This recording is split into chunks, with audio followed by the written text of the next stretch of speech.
Saudaraku, kaum muslimin dimanapun berada, kaum Yahudi sudah diusir karena perbuatan mereka yang selalu melampaui batas di dalam usaha menghancurkan ketentraman masyarakat Madinah yang terdiri atas bermacam-macam suku dan agama. Namun keadaan Madinah belum aman betul akibat ulah Abdullah bin Ubay bin Salul, pemimpin orang-orang munafik yang senantiasa menggunting dalam lipatan. Beberapa lama kemudian dikabarkan bahwa Abdullah bin Ubay sakit keras.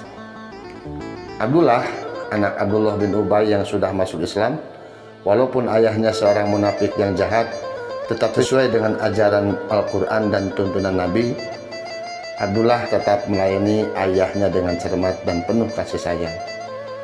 Hanya ia merasa sangat berat ketika ayahnya dalam napas yang makin sesak dan ajalnya yang kian mendekat meminta kepadanya untuk memberitahu Nabi tentang sakitnya dan memohonkan agar dia bersedia menjenguk sebelum ia mati. Agaknya menjelang mautnya, Abdullah bin Ubay sangat ketakutan membayangkan siksa neraka yang mengancamnya akibat makar jahatnya selama ia masih sehat. Selaku anak yang taat, Abdullah pun datang kepada Nabi menyampaikan harapan ayah tercintanya. Waktu itu kebetulan Umar bin Khattab sedang berada bersama Rasulullah. Beliau tersenyum ramah mendengarkan Abdullah berbicara, sedangkan Umar tidak. Mukanya asem sambil mengenitkan jidatnya.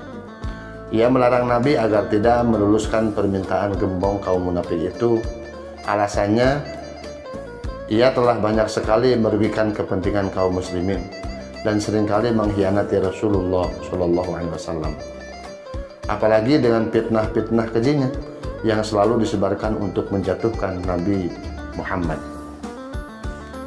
Kepada Umar, Rasulullah menjawab ramah sambil memakaikan jubahnya yang terbagus agar Abdullah bin Ubay tahu bahwa ia menghargai permintaannya.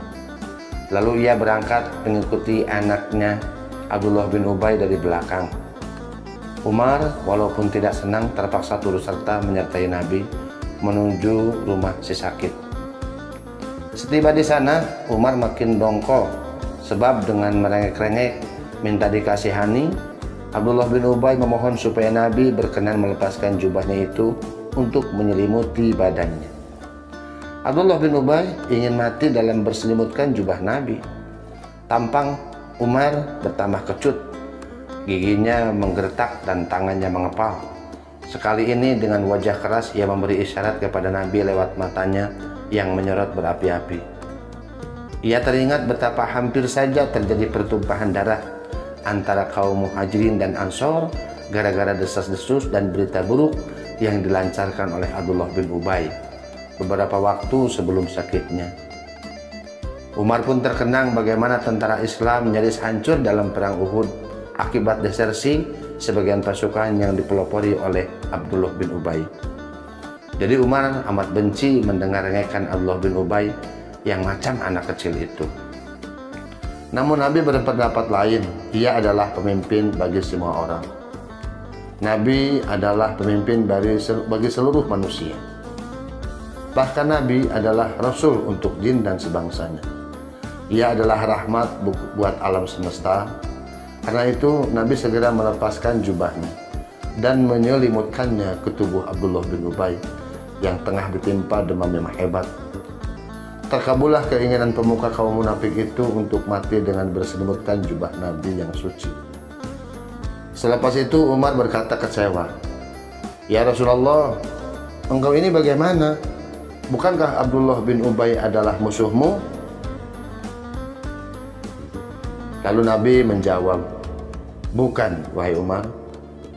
Abdullah bin Ubay bukanlah musuhku. Dialah yang selalu memusuhiku." Lalu kata Umar, "Yang jelas, dia tidak pernah kering dari usaha jahat untuk membinasakanmu dan menghancurkan agamamu, mengacaukan masyarakat Madinah yang rukun dan damai. Ia adalah dedengkot orang munafik." Betul katamu Umar, jawab Nabi tetap tenang.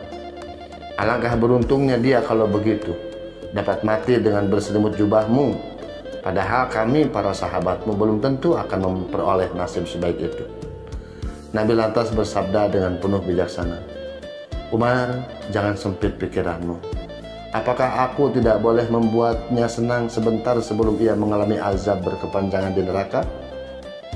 Abdullah bin Ubay tidak akan selamat memakai jubahku dalam ajalnya, sebab jubahku tidak akan menyelamatkan siapa-siapa. Manusia hanya akan selamat oleh iman dan amal solehnya sendiri. Allahumma sholli wa sallim wa barik